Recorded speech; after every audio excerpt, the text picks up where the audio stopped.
Syederalun Komunitas Off-Road Ekstrim Langsa kembali menyalurkan bantuan sembako kepada warga terdampak banjir bandang di Desa Rantau Panjang, Kecamatan Simpang Jernih, Aceh Timur pada Minggu 18 Januari 2026.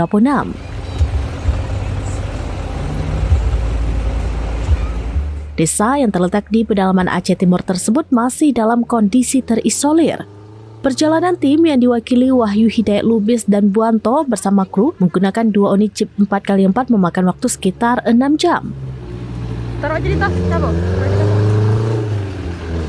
Durasi perjalanan ini lebih cepat dibandingkan kunjungan pertama pada 27 Desember 2025 yang mencapai 10 jam seiring membaiknya jalur darat dari Kecamatan Birem, Bayen.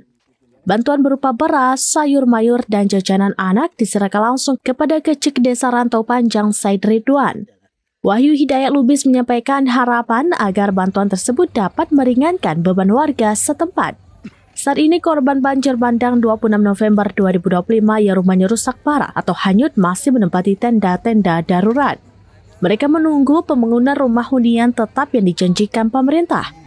Kecik Said Ridwan menyatakan selain rumah, sebagian besar lahan pertanian warga juga hilang tersapu air sehingga hampir seluruh korban kehilangan mata pencarian.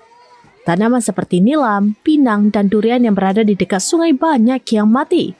Sebelumnya dilaporkan banjir bandang dan tanah longsor menyebabkan puluhan rumah dari total 183 rumah di Desa Rantau Panjang rusak atau hanyut. Desa penghasil nilam dan walet ini berjarak lebih dekat ke Kuala Simpang Aceh Tamyang melalui jalur sungai dibandingkan ke pusat pemerintahan di Aceh Timur.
Dari Langsa, Supir, Serambinews.com. Download Tribun X sekarang, menghadirkan lokal menjadi Indonesia.